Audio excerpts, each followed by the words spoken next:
201 نمبر مکتوب امام ربانی رحمه اللہ دا لکھل دے کوچک بیگ حساری رحمه اللہ پدی مکتوب شریف کے دن یو سوال شوه دے او داغی پا جواب کی امام ربانی رحمه اللہ دا مکتوب شریف لکھل 202 نمبر مکتوب دا امام ربانی رحمه اللہ لکھل دے مرزا فتح اللہ حکیم رحمه اللہ پدی مکتوب شریف کے دا سلوک او دا تصوف یو قیمتی خبریں کرنے اظہار دا تعصف کرنے دا اغا جماعتنا جزان پا سلک دا اکابرو کے زان داخل کی دا یو نیک ولی و بزرگ و مرشد نا ذکر والی پا دی سلسلہ کے زان داخل کی او بی موجبہ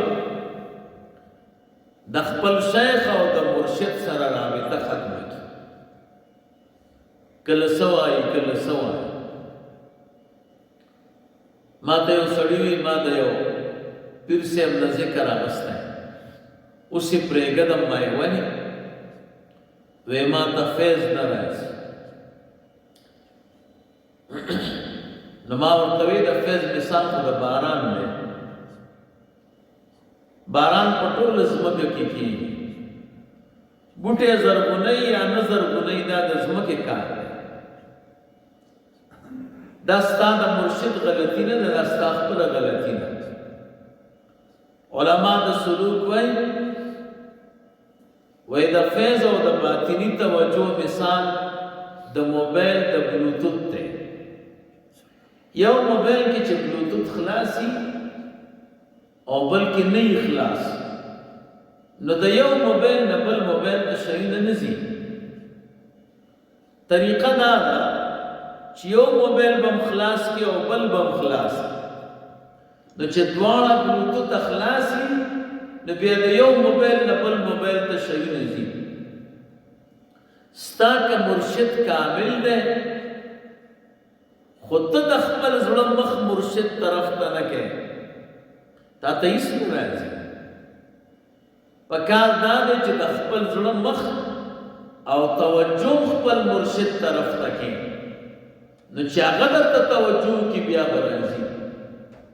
چستا زڑم بل طرف تایی نو کاغتا تا دیرم توجہ کئی نو ستا تا زڑم مخ آخوڑے دلے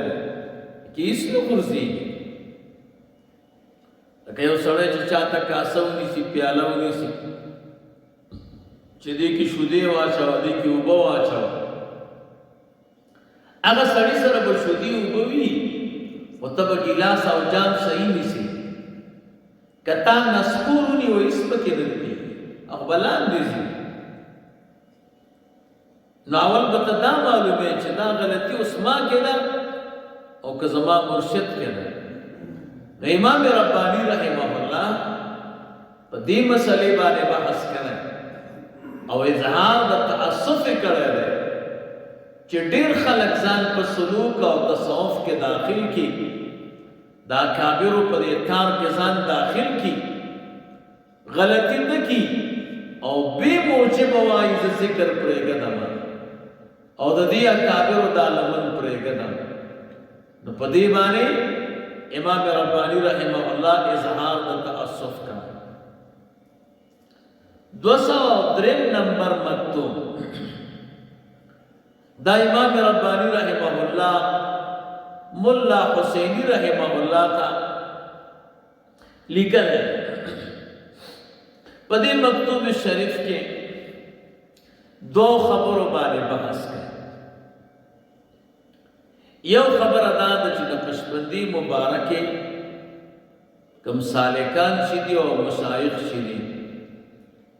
دا دوی سر محبت پکا دا دی پا میز کے روولی پکا هر ځای کې چې نقش بندي دي لیدو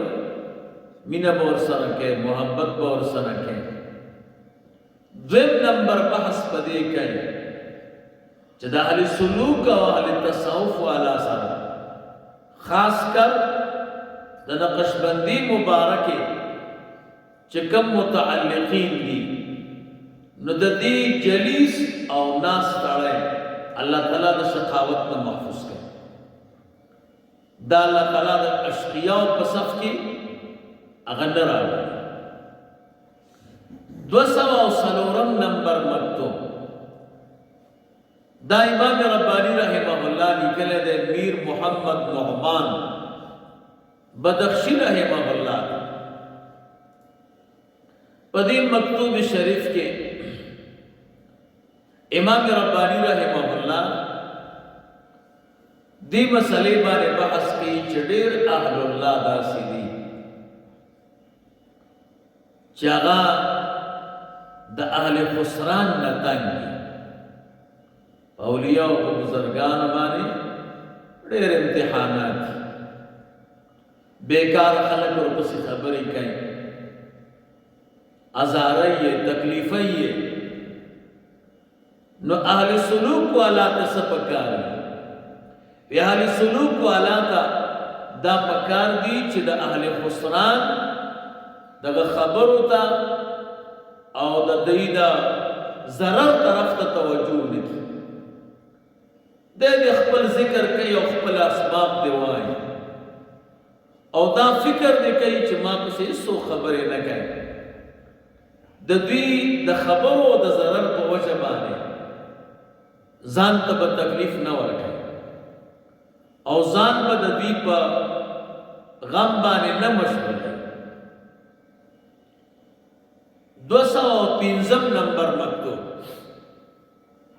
دا امام ربانی رحمه الله لیکلی دی خواجہ محمد اشرف کابلی رحمه الله. په دې مکتوب شریف کې امام ربانی رحمه الله یو خبره کړې ده، هغه دا چې متابعت سید الانبیاء محمد رسول الله صلی الله علیه وسلم دا ملاک الامر دی. عربی کې ورته ملاک وایي، پښتو کې ورته لاک وایي. کله موږ او تاسو د وړو بوجۍ واخلو د هغې د خولې تړلي په یو تار، د بورې بوجۍ واخلي د هغې خولې تړلي په یو تار باندې، هغه تار چې راکش کړي نه خلاصېږي خپله. که دا تار خلاص شي نو دا د وړو بوجۍ څوک سالمه کور ته نشي رسولی، د بورې دا بوجۍ سالمه کور ته نشي رسولی. دغه رنګې د رسول الله مبارک صلی الله علیه وسلم متابعت د نیکو اعمالو ملاک دی. که مونځ کې او د رسول الله مبارک متابعت پکې نه و دا قیامت ته نه رسېږي. که اودس کې د رسول الله مبارک متابعت پکې نه و دا نه رسېږي. داسې چې څومره د اسلام او د دین امور دي عمل به کې واقعی کې به د رسول الله مبارک صلی الله علیه وسلم متابعت کې دقه متابعت ملاک دی. دې سره دا محفوظ کېږي نو د قیامت په ورځ چې راځي نیکي به در سره